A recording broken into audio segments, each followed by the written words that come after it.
Hello दोस्तों, मंजो हिंदी कहानी में आपका स्वागत है। दोस्तों, आज की कहानी है कर्मों का लेन देन या फिर कुछ और। दोस्तों, आप किसी का बुरा नहीं करते, अपने काम से काम रखते हैं, लेकिन फिर आपके साथ कुछ अनहोनी होने लगती है।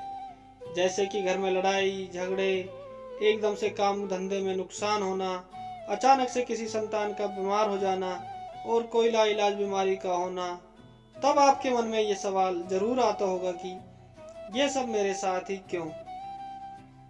मैंने तो किसी के साथ गलत नहीं किया, फिर मेरे साथ ही क्यों? दोस्तों, आप इसमें भगवान को दोष देने लगते हैं, हमारा भगवान से विश्वास उठ जाता है। तो दोस्तों, आज की कहानी में हम यही जानेंगे कि ऐसा क्यों होता है, आखिर क्या कारण होता है इन सब का। दोस्तों, अगर आपने अभी तक हमारे चैनल को सब्सक्राइब नहीं किया है तो सब्सक्राइब जल्दी से कर दें। तो दोस्तों, अब शुरू करते हैं हम आज की कहानी।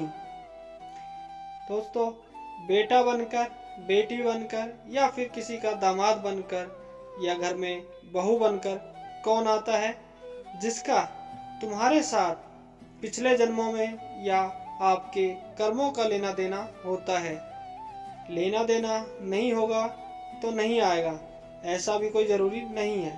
तो दोस्तों, एक फौजी था, उसकी माँ नहीं थी, बाप नहीं था, शादी बच्चे भाई बहन कोई नहीं था। वो एक अनाथ था, अकेला ही कमा कमा के फौज में जमा करता जा रहा था। तो थोड़े दिन में एक सेठ जी जो फौज में माल सप्लाई करते थे, उनसे उनका परिचय हो गया और दोस्ती हो गई।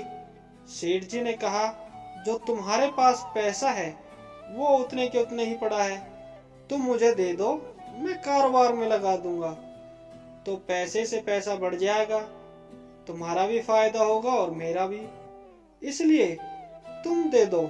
फौजी ने सेठ जी को पैसा दे दिया। सेठ जी ने कारोबार में लगा दिया।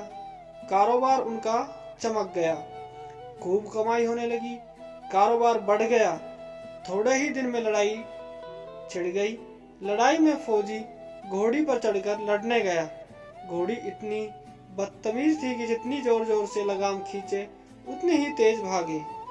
खींचते खींचते उसके गलफर तक कट गई, लेकिन वो दौड़कर दुश्मनों के गोल में जाकर खड़ी हो गई। दुश्मनों ने वार किया, फौजी भी मर गया, घोड़ी भी मर गई।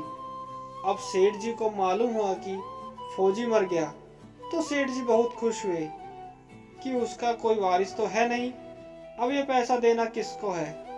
अब तो ये पैसा मेरे पास ही रहेगा और मेरा ही हो गया है। कारोबार भी चमक गया, लेने वाला भी नहीं रहा। तो सेठ जी बहुत खुश हुए और उन्हें लालच आ गया। तब तक कुछ ही दिन के बाद सेठ जी के घर में लड़का पैदा हो गया। अब सेठ जी और खुश कि भगवान की बड़ी दया है, खूब पैसा भी हो गया, कारोबार भी हो गया, लड़का भी हो गया, लेने वाला भी मर गया। सेठ जी बहुत खुश थे। वो लड़का होशियार था, पढ़ने में समझदार था। सेठ जी ने उसे पढ़ाया लिखाया।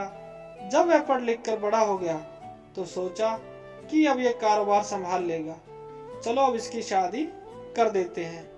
शादी करते ही घर में आ गई बहू रानी, दुल्हन आ गई।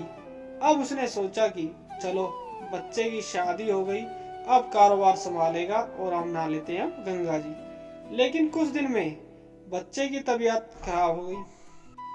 अब सेठ जी डॉक्टर के पास, हकीम के पास, वैद्य के पास, मतलब उन्होंने कोई नहीं छोड़ा, उनके पास गए। वैद्य जी को दे रहे हैं, दवा खिला रहे हैं और दवा असर नहीं कर रही। बीमारी बढ़ती ही जा रही थी, पैसा बर्बाद हो रहा था और बीमारी बढ़ती ही जा रही है। रोग कट नहीं रहा, पैसा खूब लग रहा है। अब अंत में डॉक्टर ने कह दिया कि लाइलाज मर्ज हो गया है, अब हम कुछ नहीं कर सकते, इसको अब असाध्य रोग हो गया, ये बच्चा 2 दिन में मर जाएगा। डॉक्टरों के जवाब देने पर सेठ जी निराश होकर बच्चे को लेकर रोते हुए आ रहे थे। रास्ते में एक आदमी मिला। कहा, अरे सेठ जी, क्या हुआ, बहुत दुखी लग रहे हो? सेठ जी ने कहा, यह बच्चा जवान था, हमने सोचा बुढ़ापे में मदद करेगा, अब ये बीमार हो गया। शादी होते ही हमने इसके लिए खूब पैसा लगा दिया, सारा काम धंधा बंद हो गया। जिसने जितना मांगा उतना दिया, लेकिन आज डॉक्टरों ने जवाब दे दिया, अब ये बचेगा या नहीं, असाध्य रोग हो गया, लाइलाज मर्ज है, अब ले जाओ घर, 2 दिन में मर जाएगा। आदमी ने कहा, अरे सेठ जी, तुम क्यों दिल छोड़ रहे हो? मेरे पड़ोस में वैद्य जी दवा देते हैं, 2 आने की पुड़िया खाकर मुर्दा भी उठकर खड़ा हो जाता है। जल्दी से तुम वैद्य जी की दवा ले आओ। सेठ जी दौड़ कर गए, 2 आने की पुड़िया ले आए और पैसा दे दिया। पुड़िया ले आए, बच्चे को खिलाई, बच्चा पुड़िया खाते ही मर गया। बच्चा मर गया। अब सेठ जी रो रहे हैं, सेठानी भी रो रही है और घर में बहुरानी और पूरा गांव भी रो रहा है। गांव में शोर मच गया कि बहुरानी सेठ की कमर जवानी में टूट गई। सब लोग रो रहे हैं। तब तक एक महात्मा जी आ गए। उन्होंने कहा, भाई क्यों रोना धोना? लोग बोले, इस सेठ का एक ही जवान लड़का था, वो भी मर गया, इसलिए सब लोग रो रहे हैं, सब दुखी हो रहे हैं। महात्मा बोले, सेठ जी रोना क्यों? सेठ महाराज, जिसका जवान बेटा मर जाए वो रोएगा नहीं तो क्या करेगा? महात्मा, तो आपको क्यों रोना? सेठ, मेरा बेटा मरा तो और किसको रोना? महात्मा, और उस दिन तो आप बड़े खुश थे।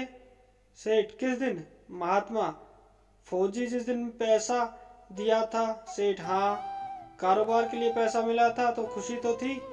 महात्मा, और उस दिन तो आपकी खुशी का ठिकाना ही नहीं था। सेठ, किस दिन? महात्मा, अरे जिस दिन फौजी मर गया, सोचा कि अब तो पैसा भी नहीं देना पड़ेगा, माल बहुत हो गया, कारोबार खूब चमक गया, अब देना भी नहीं पड़ेगा, बहुत खुश थे। क्या हुआ? सेठ, हाँ महाराज, खुश तो था। महात्मा, और उस दिन तो आपकी खुशी का ठिकाना ही ना था, पता नहीं कितनी मिठाइयाँ बट गई। सेठ, किस दिन महाराज? महात्मा, अरे जिस दिन लड़का पैदा हुआ था। सेठ जी, महाराज, लड़का पैदा होता है तो सब खुश होते हैं, मैं भी हो गया, तो इसमें क्या गलत बात है? महात्मा, उस दिन तो खुशी से आपके पैर जमीन पर नहीं पड़ रहे थे। सेठ, किस दिन महाराज? महात्मा, अरे जिस दिन बेटा ब्याहने जा रहे थे। सेठ, महाराज, बेटा ब्याहने जाता है तो हर आदमी खुश होता है, तो मैं भी खुश हो गया, तो इसमें गलत क्या है? महात्मा, तो जब इतनी बार खुश हो गए तो जरा सी बात के लिए रो क्यों रहे हो? सेठ, महाराज, ये जरा सी बात है? जवान बेटा मर गया, ये जरा सी बात है? महात्मा, अरे सेठ जी, वही फौजी पैसा लेने के लिए बेटा बनकर आ गया, पढ़ने में, लिखने में, खाने में, पहनने में और शौक में, श्रृंगार में जितना लगाना था लगाया, शादी ब्याह में सब लग गया और ब्याज दर ब्याज लगाकर डॉक्टरों को दिलवा दिया। अब जब 2 आने पैसे बच गए, वो भी वैद्य जी को दिलवा दिए और पुड़िया खाकर चल दिया। अब कर्मों का लेना देना पूरा हुआ। सेठ जी ने कहा, महाराज, हमारे साथ तो कर्मों का लेन देन था, ठीक है, मानते हैं इस बात को, चलो हमारे साथ तो जो हुआ सो हुआ, लेकिन वो जवान बहुरानी घर में रो रही है, उसका क्या कसूर है?